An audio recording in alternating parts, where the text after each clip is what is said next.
So you know my place is always a mess. No. Yeah, always a disaster area. It's like if we walk in, like it looks like somebody dropped a bomb.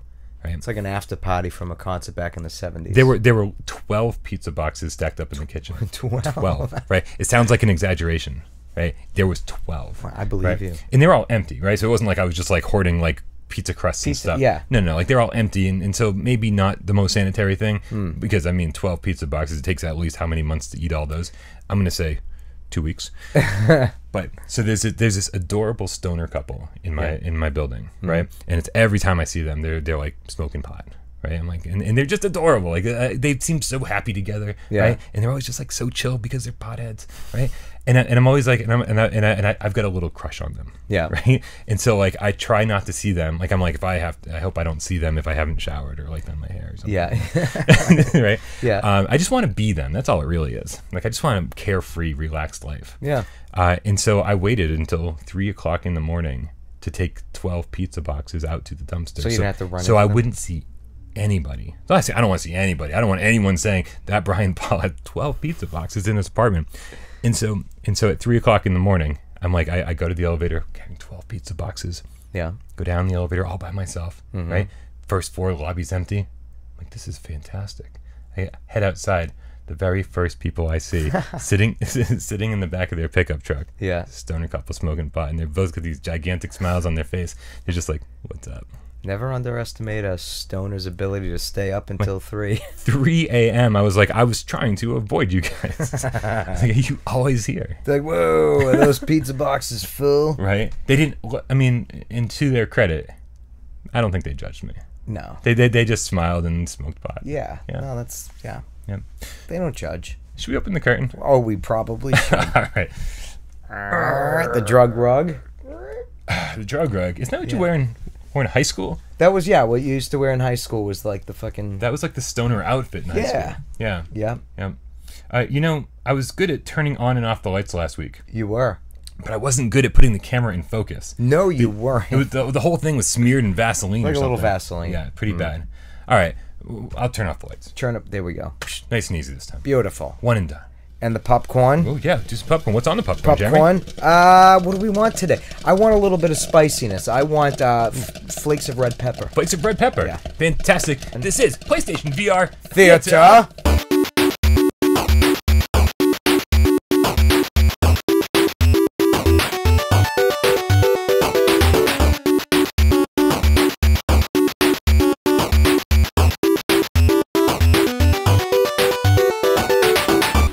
This is the Midnight Gamescast. We record every Tuesday afternoon at midnight, and we bring it to YouTube every Wednesday as the weekly wrap-up. Holy crap, that was yesterday. Yesterday. So long ago, I still haven't played Shadow of the Colossus. Still sealed. It's like still sealed. Yeah. It's going to be worth something someday. It's the special edition. Special edition. I'll never open it. No. Nope. No, it'll be up. Where are they? Everywhere. They're everywhere. Every Thursday, every today is PlayStation VR Theater. And every Friday is Viewer Takeover, when we let you, the loyal game cats, let you take over the show. As always, my name's Brian Paul, and to my right, your left, the king of all sofa kings, Jeremy King. Yellow. Consolidated your title. Thank you. Yeah, there are so many sofa kings out there. There's a lot of sofa kings. You have to be the king of all of them. Yes. Yeah. I just actually got 2 new sofas in my apartment. I can't say new. Gently used. Gently used. Yeah? Yeah. For free. Leather ones. Nice. Like leather's good. Oh, yeah. Yeah, you don't want to get, like, used cloth ones. No, that's kind of gross. I have a horror story about that. Ooh, No, it's just basically I got a new used couch. Yeah. And immediately I got sick. I flu-like symptoms for like a month. Really? Yeah. And then whoever I was dating at the time also flu-like symptoms for a month. Yeah. Right. And the worst part was we were like sleeping on the couch. Oh. Right. And then eventually we're like, I think it's the couch. We got rid of the couch. Everyone felt better. Did they own an animal that you were allergic to?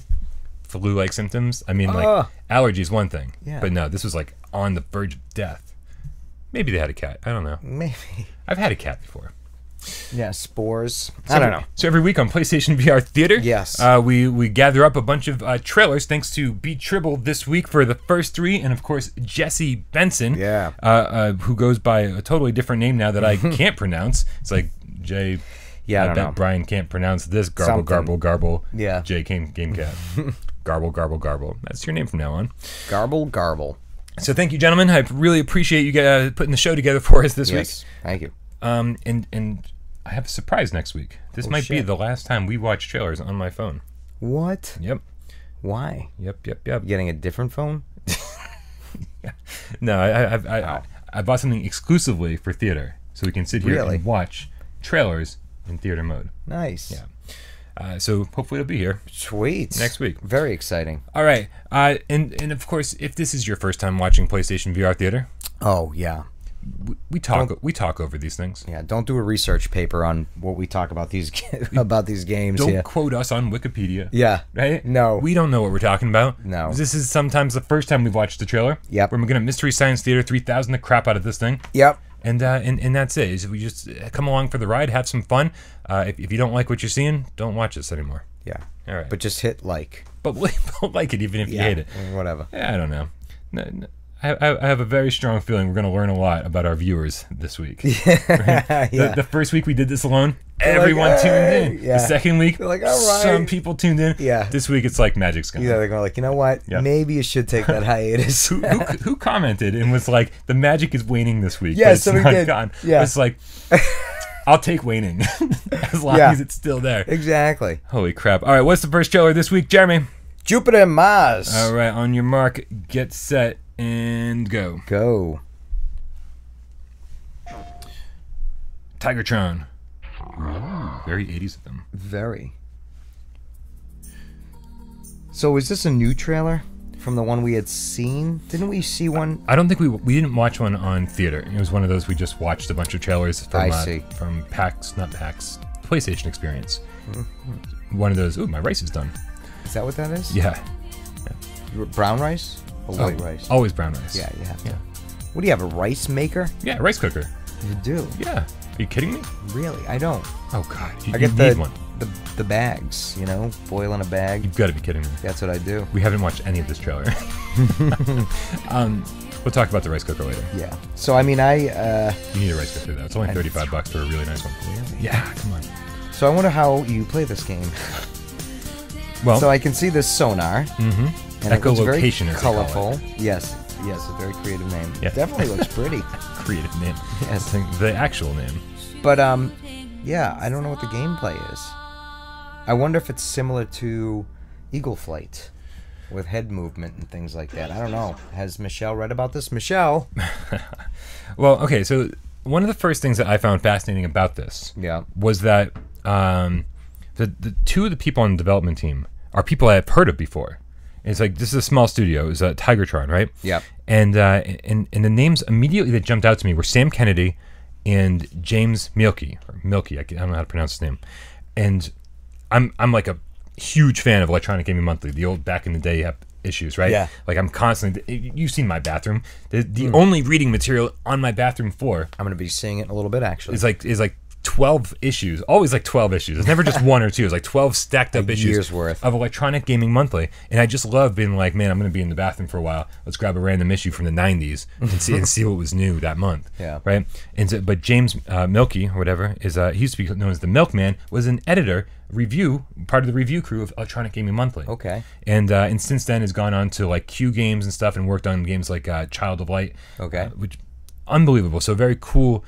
Creative history. I didn't realize that he was making games, so it was cool to like learn about him. Sure. And the other guy, Sam Kennedy, was also, I think, part of EGM for a while, but then part of IGN and 1UP. And so these guys are both video game journalists. Yeah. And what I like about that is that people who critique video games for a living, suddenly making video games means they know what they're looking for. They know what's going to suck and what's going to be good. You'd think. Be like, hey, we are video game reviewers, we're video game journalists. Let's make a game that we wouldn't hate. Yeah. Right? Yeah. I like that. But that's all I know really about the development team. It's obviously a very small team, and this game is being made for PS4 and PlayStation VR. Oh, so both. Both. So there goes the head movement theory. Well, it doesn't mean there can't be a different control scheme.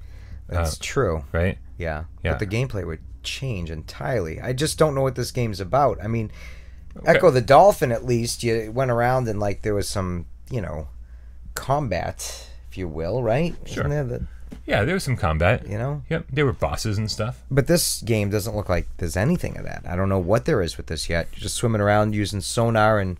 I'm curious what they were trying to convey with this trailer. I think they were trying to, before they were like... The beauty of it, maybe. I think that's it. And the music was really nice. They were trying to, not that we could hear the music when we were watching it. Yes. But I think they were trying to like make it was more of a tone piece than anything else. Yeah. They weren't saying, here's the moment-to-moment gameplay. Yeah. They weren't showing puzzles or anything like that. They were just showing, hey, you're a couple dolphins and you're swimming underwater. Yeah. Isn't this going to be cool in VR? Yeah. And I kind of think they nailed that as far as trailers go. But I will say, from what I know, you control the two dolphins are named Jupiter and Mars. That's where the titles came from. Yep. And you control Jupiter, and your mate is named Mars. I think it's a female and male dolphin. Okay. And the AI mostly controls Mars, the other All right. dolphin. I think there are moments where you jump back and forth. There are, from what I can understand, there are puzzles.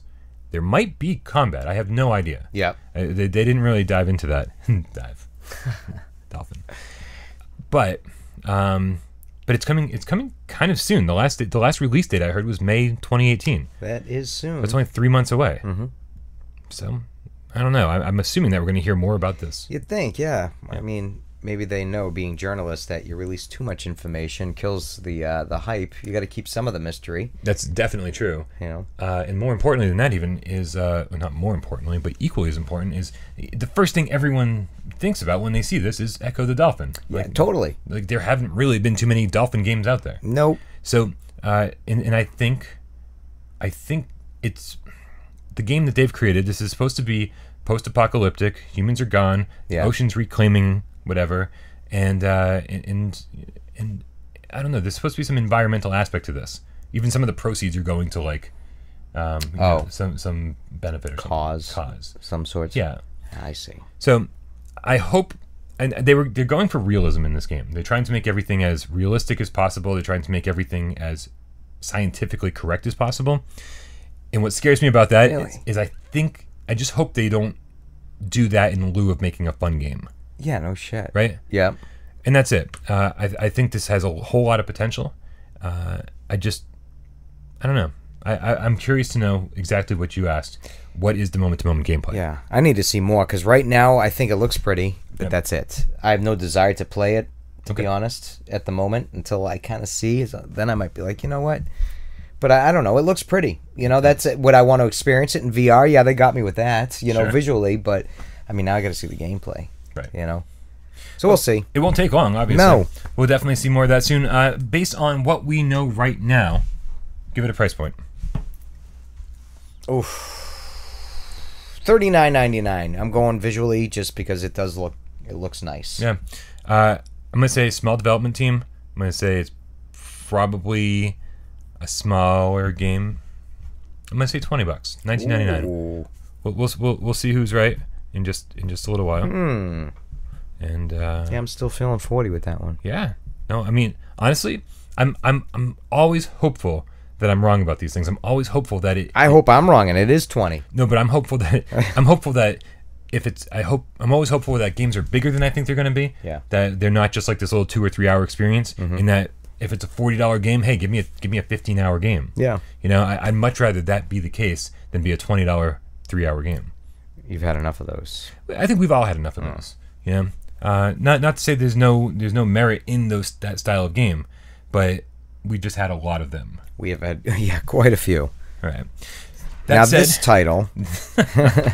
This title is what is this? Killing Floor Incursion. Now I've played the old Killing Floors on the PC back when you know, Left 4 Dead, and then there was the Killing Floor. You have? Yeah. That's fantastic. Well, then this is going to intrigue you. So you've played Killing Floor and Killing Floor 2, or just Killing Floor 1? I did play a little of 2, but I don't really remember too much. Well, this is Killing Floor Incursion on your market, set, and go. Oops. Nope. Go. Ha, there we go. Love content that's inappropriate for children. Yes. Yep, my favorite kind of content. Close your eyes. Yep. Tripwire. That was a lot of lead up to their name. There was. It's okay if you are. You did get knocked in the head pretty hard. And you're So, yep. There's things. There are things.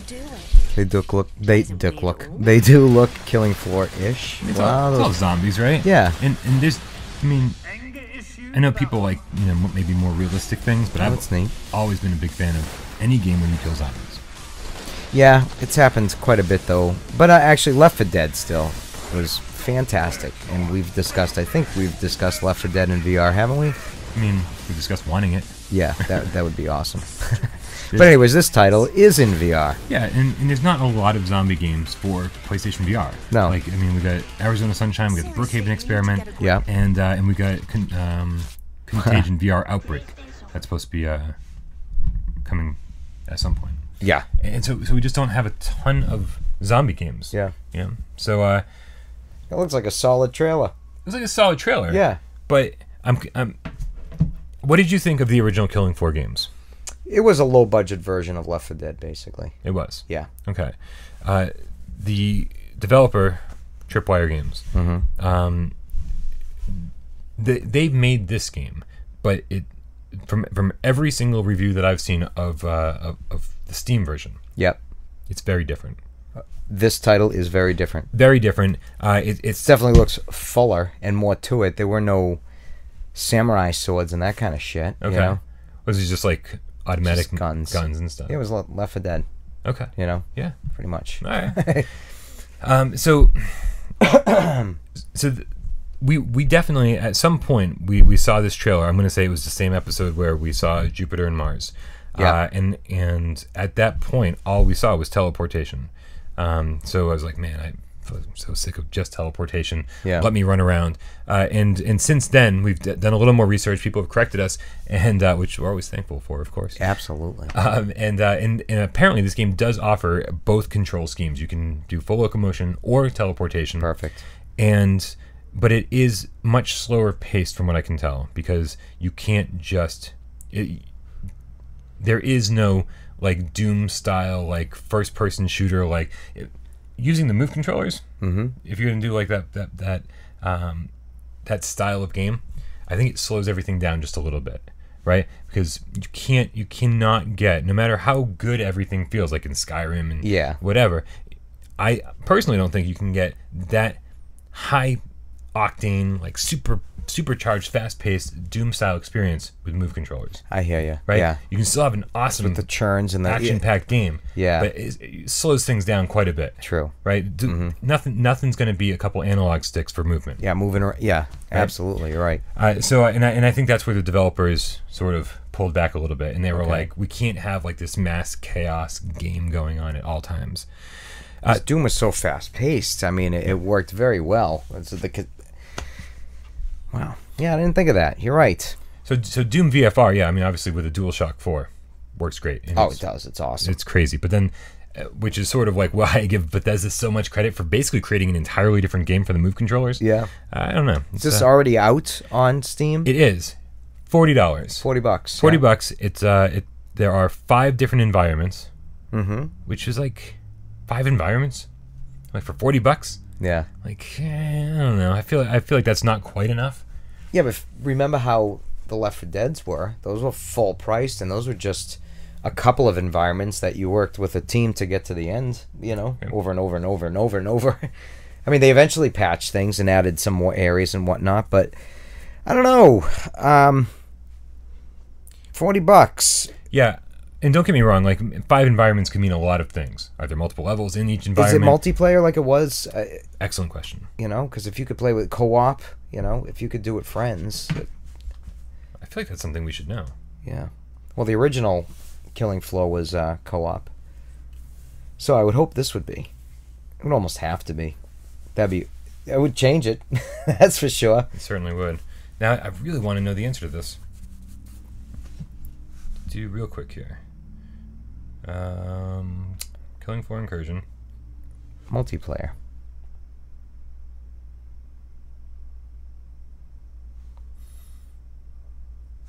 Oh. Ooh, answers? Yeah, Upload VR has us covered. Nice. Killing Floor Incursion brings zombies to co-op survival horror in VR. Sweet. This article back November 2016. So wow. this was a couple years back. Obviously for the PC version. So hopefully multiplayer makes it here. So this article by David Jagno writes, before you disregard Killing Floor Incursion as just another VR zombie shooter, let me make some things clear. You're not stationary, like the Brookhaven experiment and countless other VR shooters. You're not simply killing waves of zombies, although those do exist. And you are, in fact, playing the game in multiplayer with other people by your side. There are puzzles. Environments are large and full of both nooks and crannies to explore. It's like a Thomas's English muffin. It's more than what you may be used to with the genre. So that's fantastic, man. Wow. Being a co-op shooter, it's sounding more like Left 4 Dead by the second. Yeah, and then that would be awesome. Yeah. With samurai swords, with the move control. So what would you do? So that's the problem. It's going to be, combat's going to be, excuse me, slowed down with the move controllers as opposed to the analogs, but then if you use samurai swords, that's going to suck. Just hitting and being like, shing, shing, shing, shing, as opposed to like, I don't know. Moving. We'll figure out the control scheme when it comes along. But this is it's good that this is coming to PlayStation VR. There are so many PC VR games that we need on our platform. There are a lot. And the more I learn about this, the more I like it, especially with the most recent co-op edition that I should have known about a year and a half ago. So that's it. We don't know enough about this right now. We discover as you discover. Actually, a lot of them usually know ahead of time. They know everything before us. Yeah, they really do. And half of them are playing on PC already. So they're like, hey, let me tell you something about this game that you haven't even played yet. Yeah. That said, I think it's probably time for the next trailer. Sprint Vector. So in all fairness, B Triple sent this one to us because he was like, this might be your last time to use this on PlayStation VR Theater before it comes out. It comes out next week. Wow. All right, so this will be our last minute preview. Okay. All right, here we go. On your mark, get set, and go. Shake it. So you make it? Yeah. Okay, whatever. Can't wait till that new device shows up. So Servios developed Raw Data, which we all love. Raw Data is a fantastic game. This, however, looks exhausting. It does. I wonder if it, like you have to do this constantly. You do. You gotta do the almost like skiing. You gotta pump your arms to run faster. It does look pretty intense though with the speed, and I would love to experience that speed, kind of like the flying in Megaton. Yeah. You know. Oh, absolutely. And then it's got all the parkour stuff. You're climbing up the walls. Look at that. That looks intense. Oh yeah. And these are all other racers or real people. You can play 8 players total. 8. It's crazy. Yeah, that's a good amount. You play a game like Gran Turismo Sport, and you can only race against one other AI player. Yeah. I love the aesthetic in this too. It's just like bright, colorful. Yep. It's ridiculous. Easy to navigate. You know, it doesn't look like there's any. Where am I supposed to go? Right. Yeah. Yeah, and speaking of where you're supposed to go, there's supposed to be like hidden paths and shortcuts and all that stuff. You know, all the good stuff Mario about like Mario Kart. Yeah. Yeah. And that's what I was concerned about. I was like, man, is this just gonna be a running game, or is it like, you know, they're like, make sure you burn some calories, or is it gonna be like a kart style racer? And apparently, it's gonna be a kart style racer. You also get weapons, which I love. Fire rockets at other people. That shooting at that barrel. Yep. Exploding barrels. Exploding barrels are a staple in any good video game. Looked like I saw when they jumped, they went through that bridge portion, so it looks like it's not like what's the term when it looks like you can walk areas, but there's a fake wall there almost where it cuts you off, the clipping. I don't know what the term is, but looks like they did a good job where you can actually go through these little nooks and crannies. Nooks and crannies. This is so I copied and pasted this from the Sprint Vector site. You run, jump, drift, zip, which I can only assume is a zip line, right? Yeah. Climb, fling, shoot, dodge, and fly. Duck, dodge. These are all the descriptions they use to describe the way you move around in this game. And I gotta say, man, like they got it covered. It seems they've got it covered. Walk. Nope. No walk. Nope. You better not walk, or you're walking. Left in the dirt. Yeah. Left in the dust. Left in my I don't know expression. Left somewhere. Yeah. But I mean, so the last time I really sweat in my VR headset was Spark. Yeah, Spark. Right? We all sweat on that. We all accidentally got in shape for a month. That was a great month, man. Like we're all like, oh, we need more pizza to replace these calories I'm burning. It was great, man. It was like because it would be. I remember like I was like laying in bed. Yeah. It'd be 3 o'clock in the morning. You know, trying to go to sleep. You know, watching Cheers or something, and I get a notification that my friends are playing Spark. And I was like, it's 3 o'clock in the morning.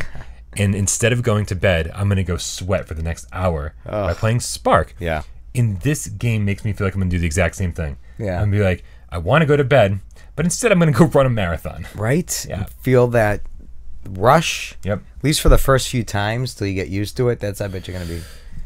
Yeah. And they keep advertising this as like, you know, that they've somehow created a way that no one's going to get motion sick, which makes me nervous because I do want to feel that feeling. Yeah, you want that feeling. Yeah. And so I'm like, I hope they didn't like flatten this game too much. Some people talk about certain games feeling less immersive than others. Yes. I want to feel like I'm in this game. I want to feel like I'm part of the race. Like Megaton. After a month of not playing, you could get back in there, and for a moment you can feel that, you know? Mm-hmm.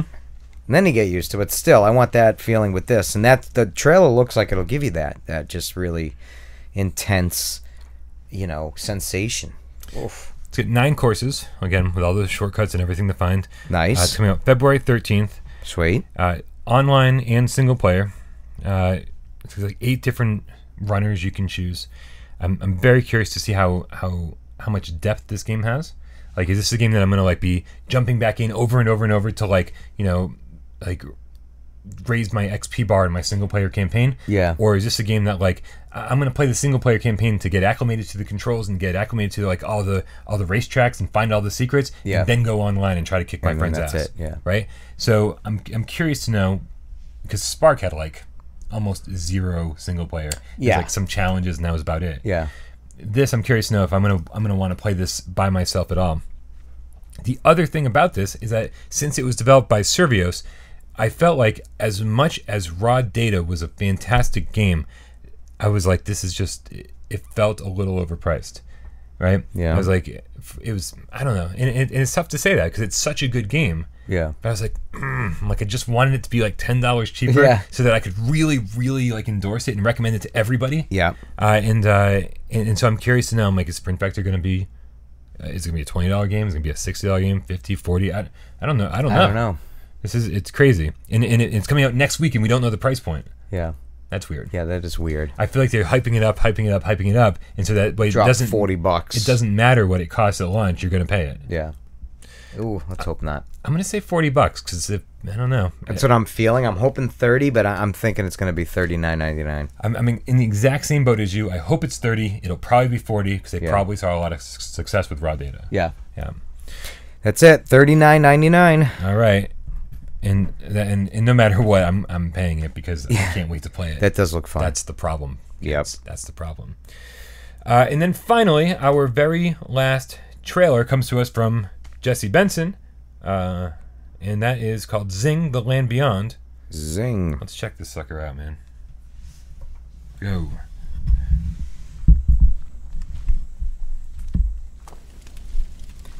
What kind of fruit is that? Oh, I thought we were cooking Sonic the Hedgehog. White Lotus. It looks very pretty. It does look pretty. A full-length puzzle adventure game. Which, in all fairness, is something we could probably use. And anything that's full length, let's take it. Right? A full-length experience coming to VR. Right. It does look very nice, but this again, it's all PS4. This is the PlayStation 4 version, of course. Or maybe even the PC version, who knows. Yeah. It's stunning. I can only imagine what it actually looks like in VR. But I don't know. I mean, is there a story to it? These puzzle games are tricky, though. When they do these trailers for these puzzle games, they just show a bunch of puzzles. Yep. And this one's certainly showing quite a lot of puzzles. Yeah. You know? I mean, that's a majority of what you're going to find here, I think. I mean, it looks nice. And I used to love... used to love point-and-click adventure... He's got a stoner. I was not expecting that. I'm not sure why. But I love them. On PC, the point-and-click adventure games, one that was story-driven, like The Longest Journey, was awesome. You know, and Myst had a story to it. But then there were other ones that were more just puzzle. And while they can be enjoyable, there's not really a drive to get to the next puzzle that much, unless you really enjoy puzzles. I mean, VR makes everything better. It does. A million times. And the puzzle, the puzzles... See, I haven't played a puzzle adventure game yet in VR, and I think that would be pretty awesome. Yeah, I keep hoping they bring The Witness to VR. Yes, yeah. Oh, man, I could And I never bought it on Xbox or PlayStation, whatever it came on, because I was hoping it might. I would love to get back into The Witness. Like about halfway through that game, and like it broke my brain. Yeah. Like it literally fried my brain, and I was like, I can't think anymore. Like I've lost all the knowledge you've given me, and I can't even perform the simplest puzzles. So they're saying 2018 for The Land Beyond. Xing, The Land Beyond. So it's a very long ending. It is. Long trailer for a puzzle game. But it's a long puzzle game. A full length. What that right now? Full length. So you're dead. Okay. And this is you're exploring the afterlife. That's the premise of the entire thing. That is The Land Beyond. The Land Beyond is the afterlife. A lot of puzzles in the afterlife. So the interesting story about this, besides, okay, it's a 12 to 14 hour game. That gives us a rough estimate. I checked some Steam reviews. They're all very positive. Nice. And they're saying even in VR, this game looks fantastic on PC. Good. Right. Yeah. So I'm sure it's going to look slightly downgraded. Right. VR. But so the interest, and it's $20, which I mean, holy crap! Suddenly we have a game. 12 to 14 hours. We have a game that is like absolutely worth its price point, like in gold. It's $20 in Steam. We might get a little price hike on the PlayStation, but and here's a little backstory. I did a breaking news segment about this, and it's a little heartbreaking. The developer, White Lotus Interactive, they like it didn't like they put this game out on Steam for PC and PC VR. And like it just didn't sell. It got all these great reviews, and like just no one bought it. Yeah. Right. And so they are like in like dire straits. They are desperately trying to port this over to PSVR because they know that's A, where the money's at. Yeah. And B, that's the only thing that's going to save their company. Yeah. And I'm like, man, like pulling at my heartstrings. I'm like, here are people desperately trying. They are in debt, desperately trying to get their game over to PlayStation VR. And it's like, and we're here waiting. We're like, we want to buy it. We want to give you our money. We're ready for this game. It's something we need, and we can't wait for it. Yeah. And it's like at any moment you just know that you're gonna wake up one day and go, White Lotus Interactive went out of business. Yeah. They just could not afford to keep the development going. Yeah. And I'm just like I just want or the other side is I just want to wake up and have it be on the store one day and be like, can I buy 3 copies? Right? I want to support these guys. Yeah. Because we need developers that are this passionate about PlayStation VR and about VR games in general, and giving us a big, long, interesting game for a decent price. Yeah. So that's kind of all I have about this. It looks fantastic, and I'm very curious to hear more about it. I'm very curious to know when it's coming. They're shooting for this year, which I mean, I can't imagine they can afford to put it out very late in the year. Yeah. Right? The sooner the better for them, obviously. So when this comes out, please give it a little bit of attention. Even if it's not a genre that you'd enjoy, check out our review when it comes and see if these are people that you can support. And see, well, who knows? Maybe who knows? The game could be crap, right? It could be. and then don't support them, but you know, Yeah. I'm sure it'll be fine. I mean, yeah. Yeah, Puzzle games, how crappy can they be? I've played a few crappy ones. I'm trying to remember some crappy ones I've played. I'm sure I have, and I just don't remember them. They were not very memorable. I don't know. Yeah. All right, well, that pretty much does it for another episode of PSVR Theater. Make sure you come back tomorrow for the other best 20 minutes of your week, Viewer Takeover, when we let you, the loyal Gamecats, let you take over the show. But for PlayStation VR Theater, my name's Brian, and that's Jeremy, and we'll see you tomorrow.